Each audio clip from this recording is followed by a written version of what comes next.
Sekian lama menunggu, dokter keluar dari ruangan. Dia mengatakan bahwa Kaisa mengalami luka sobek, benturan di kepala yang untungnya tak berbahaya. Hanya saja kaki kanan mengalami patah tulang yang membuatnya untuk saat ini tak bisa berjalan. Apa saya bisa bertemu dengannya? Tanya Askar. Bisa, Pak. Silakan. Mereka pun masuk ke dalam ruangan Kaisa. Remaja perempuan itu masih terlihat lemah dan nampak menahan sakit. Matanya terbuka perlahan, menatap orang yang ada di sekitar. Dua orang yang dikenal, dan satu orang masih asing bagi Kaisa. Kak Rafiski, Kak Arumi, ucapnya pelan. Arumi kaget. Dia merasa tak pernah mengenal, tapi mengapa bisa tahu namanya? Seakan memahami kebingungannya, Kaisa kembali berucap. Kak Arumi memang tidak pernah bertemu dengan Kaisa, tapi Kak Rafiski pernah ketemu Kaisa beberapa kali. Saat pernikahan kalian, Kaisa hadir, hanya saja tak berani menampakkan diri di hadapan kalian berdua. Sekarang Rafiski ingat, remaja itulah yang dikenalkan Faisa kepadanya. Tapi karena tidak sering bertemu, membuatnya mudah melupakan.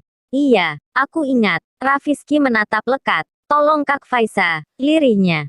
Mereka bertiga tercengang. Askar segera mendekati Kaisa. Kenapa dengan Faisa? Dia dibawa siapa? Apa Faisa diculik? Tanyanya berbondong. Kak Faisa dalam bahaya. Cucuran bening merembes di mata. Ketakutan mendominan, mengingat bagaimana sangarnya lelaki itu melakukan kekerasan fisik pada Faisa. Darah segar yang tergores membayang-bayang dan sangat membekas dalam ingatan. Tenanglah, sekarang ceritakan apa yang terjadi, ucap Arumi lembut. Setelah berhasil menahan sesak, Kaisa pun kembali membuka suara. Semua berawal ketika sudah 5 hari Kaisa tinggal bersama dengan Kak Faisa. Dia mulai menceritakan awal mula kenapa dirinya tinggal bersama Faisa dalam satu atap. Karena rasa kasihan, melihat dirinya yang hidup sebatang kara sebagai anak yatim piatu, setelah ibunya meninggal tak lama ketika Faisa hilang. Hal itulah yang membuatnya kasihan lalu menawarkan agar Kaisa tinggal bersama dengannya saja. Tadinya Kaisa tidak mau, tapi akhirnya setuju untuk tinggal bersama Kak Faisa. Dan pagi tadi sekitar jam 6 ada orang yang mengetuk pintu dengan keras. Mereka bahkan mengedor untuk memaksa masuk. Kami berdua ketakutan dan Kak Faisa menyuruhku agar tetap berada di dalam kamar, apapun yang akan terjadi nanti. Kaisa menangis sesegukan. Luka yang masih belum pulih semakin terasa perih, terutama pada bagian kepala yang berdenyut. Rekaman yang tersimpan di memori kembali berputar. Berjanjilah, Kaisa tidak akan keluar sebelum mereka pergi.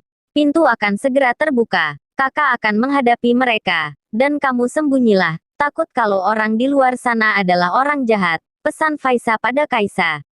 Bagaimana dengan kakak? Kamu jangan khawatirkan kakak. Yang penting dirimu tidak dalam bahaya. Firasat kakak mengatakan mereka bukan orang baik. Jadi turutilah. Jangan keluar dari kamar. Sebelum situasi aman.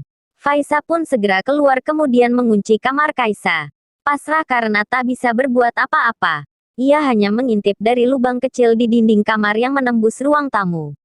Pintu berhasil terbuka setelah banyak yang ikut mendobrak. Dua lelaki bertubuh kekar masuk ke dalam, dan menyeret Faisa. Dia sempat berontak, namun, tenaganya tak cukup kuat untuk melawan. Siapa kalian? Suaranya terdengar bergetar karena rasa takut. Kamu tidak perlu tahu siapa kami. Ikutlah. Dan bilang sama warga bahwa kamu kabur dari rumah dan kami adalah orang-orang yang disuruh keluargamu untuk mencari keberadaanmu, bisiknya. Kaisa dapat melihat jelas jika lelaki asing itu mengancam akan menyakitinya dan juga orang terdekat, seandainya Faisa tak menurut.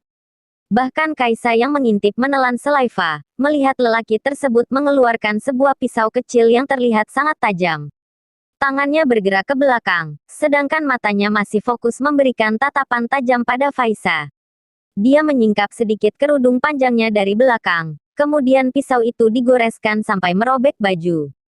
Kaisa membekap mulut gitu melihat bercak merah keluar dari sana. Orang-orang tak tahu akan hal itu karena mereka dihadang lelaki lainnya dari luar. Baiklah, aku ikut kalian. Setelah mendengar jawaban Faisa, lelaki itu menghentikan aksinya, menutupi bekas darah yang kentara di baju dengan kembali menjuntaikan kerudung lebar Faisa yang berwarna hitam. Para warga percaya saja, kalau orang-orang yang membawanya pergi hanya orang suruhan yang dikerahkan keluarga karena kabur dari rumah. Tak ada yang tahu bahwa semua itu hanyalah sebuah tipu muslihat.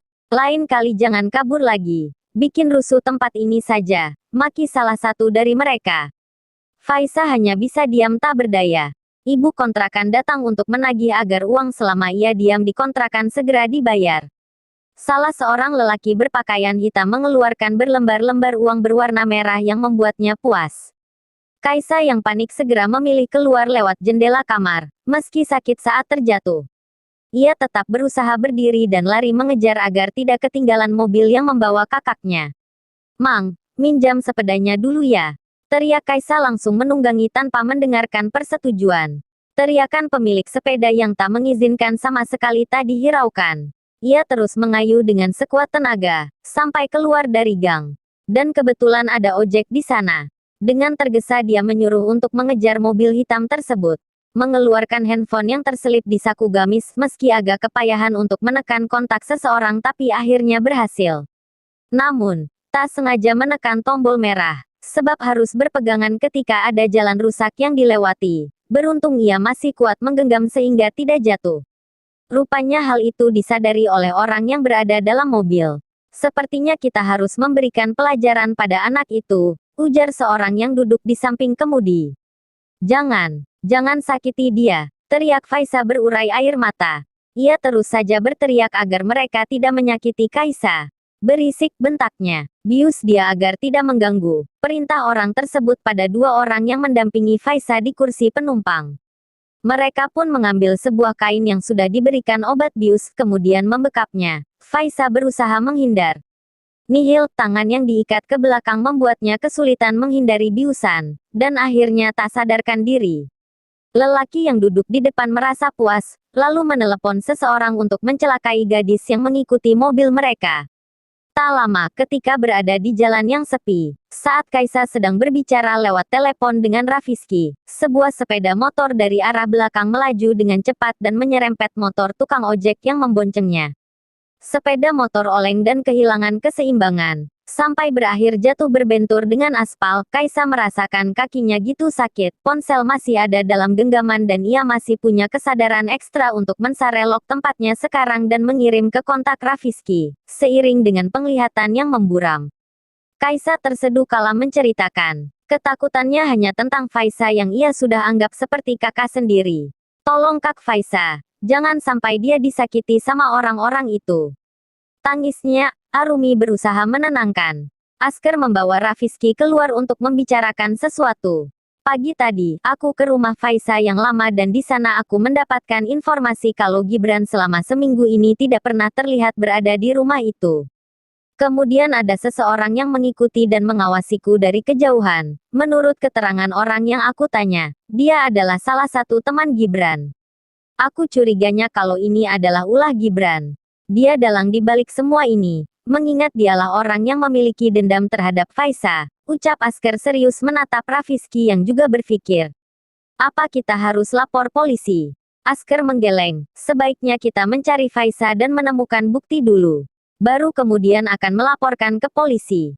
Jika ternyata Gibranlah pelakunya, maka kita akan segera menyeret dia ke jeruji penjara." Asker mengepalkan tangan dan merasa geram. Rafizky mengangguk. Kali ini ia akan bersikap sebagai seorang sahabat yang ingin menolong sahabatnya, bukan sebagai orang yang mencintai. Saat ini sudah ada hati yang harus dijaga. Berbeda dengan Asker yang ingin mempersunting Faisal. Dia ingin secepatnya menemukan Faisal dalam keadaan baik-baik saja. Bersambung.